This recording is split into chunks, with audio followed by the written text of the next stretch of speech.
Hi, Prema Gurreri, and I'm excited just to share a bit of the energy update with you.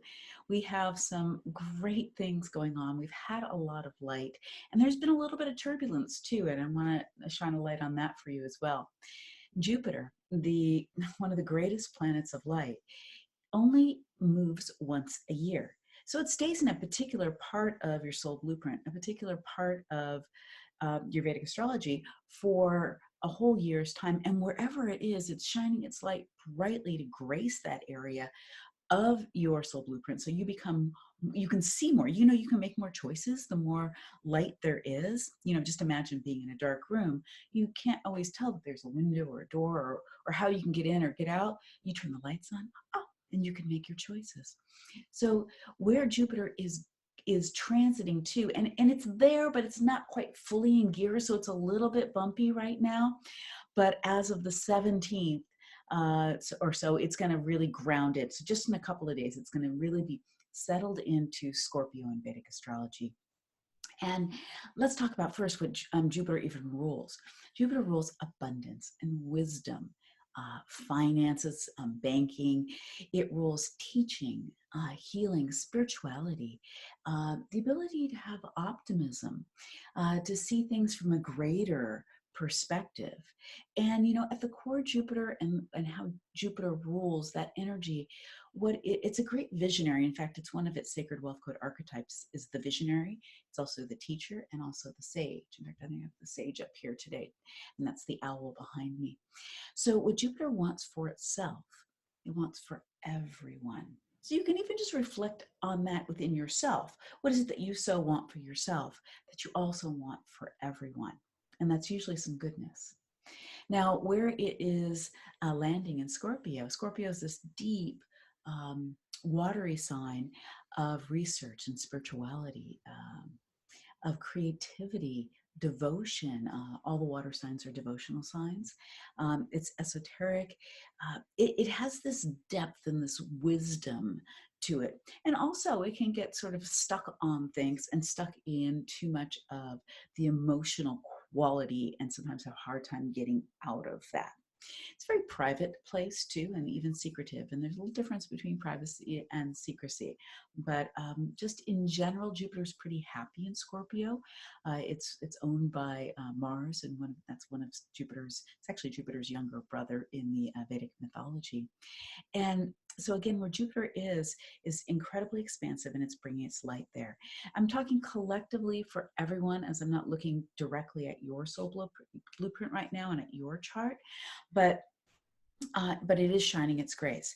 Now, we should expect finances and the markets to do well, there to be more light on spirituality. It's a great time to dive into for yourself, deeper into the spiritual world, deeper into your own creativity, deeper into your soul at whatever level. Now, uh, plan because also this creativity piece that's in the water signs, it's Jupiter's really bringing forth this creativity that we can find in Scorpio, and there can be some cathartic release with that creative process. And remember, creativity is a process. So if you're in the creative process around anything, you want to remember it is a process. You have to get in, interact with it. Creativity can't happen just from your head. Inspiration can happen from inside and end up in the mind, of course, but you've got to interact with it in order to kind of go through that creativity birthing through you. Now, I want to take a journey back for the last year for just a moment where Jupiter's been in Libra, because Jupiter is also about bringing in fairness and justice, and creating a higher vision, and that was happening in Libra in the area of relationships. And so Libra is much about balance. So Jupiter was really helping us to uncover some of those social issues that were our way out of balance, and it's done that. I mean, the Me Too movement, the child abuse at different levels, including with priests, including with people being held at borders, and human rights. Jupiter's gay rights. We've really had Jupiter for the last year really uncover a lot of issues. But some of us are still wrestling with that. Okay, well, we haven't seen justice be done around those issues. Well, the great thing about where Jupiter is moving into Scorpio here is that is a placement more so where Jupiter has the capacity to actually have justice be done. It's in a martial sign, and this is really the sign of the honorable warrior, and what that takes that direction from grace, from spirituality, from what's truly right for all, and helps bring the action to that to make that happen. In Scorpio, it can be really around digging down into the muck of things, and what consequences do need to come to bear, again, around fairness, around doing justice. And it really brings where Libra brings things to awareness, Scorpio brings in more of the consequences of what needs to be done around that. That the culture that has supported these out of balance systems and leadership that's out of balance are getting shaken up, and they're going to have to reorganize. They're going to be torn down, and people are going to need to make other choices because that reality isn't holding up to what is true. So Scorpio is ruled by Mars, and like I said, the honorable warrior, and this is also where justice can be done. It's really on a deeper spiritual level. This part of the zodiac is about transforming darkness, and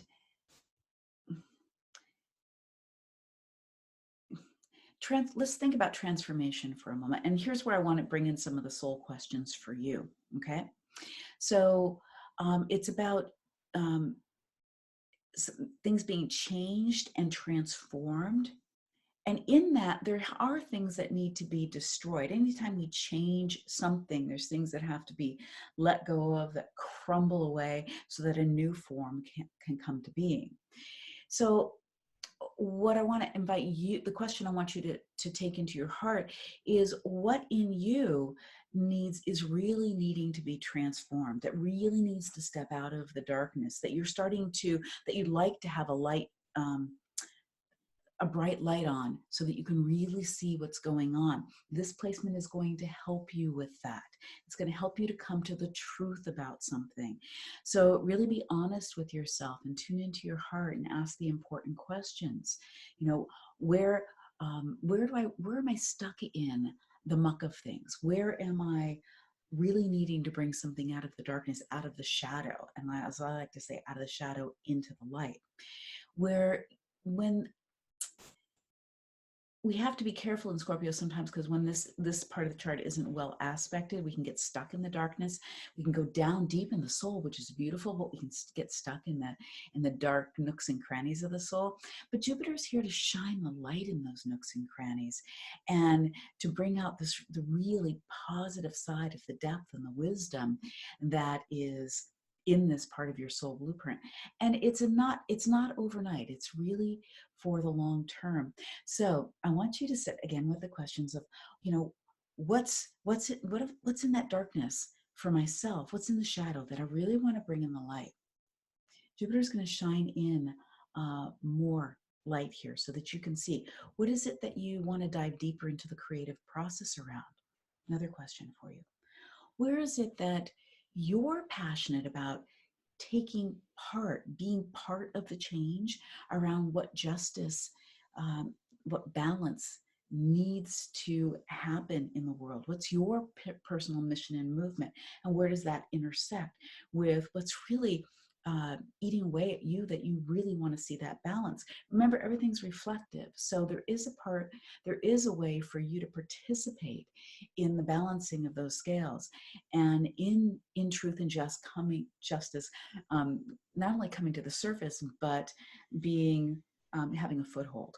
So where you shift that for yourself personally is remember, we're all one, and this is all collective, is going to also be felt by the rest of the world. And then where in the world can you step in and do your justice? Where are you passionate about that. So I just wanted to bring you this energy shift that's going on, so that you also know that this has been a little, even though it's a really good shift, and it'll be in place for a year. It's been a little rocky for the last week or so. We even saw, as Jupiter started to move, we saw the stock market take a deep dive. It's going to get its foothold. A planet has to get into certain degrees in a constellation to really be there. It's like, when you're walking in a door and you're not all the way through the door yet. You haven't put your purse or your keys or your hat down. It's got to settle in, and that's what it's going to be doing over the next couple of days. And on the 17th, 18th or so, you're going to really see this energy kick more into gear. The other thing we have going on is Venus, which is the planet of love and planet of relationship, planet of beauty and arts, is in Vedic astrology, is in Libra. It owns this place. It is its home. It loves being here. And it also owns Taurus in Vedic astrology as well. And it's going to be here because of its retrograde cycle through the end of the year. So it's really going to be shining a light um, on on relationships, where connectivity, how we do connect with others, how do we want to connect with others.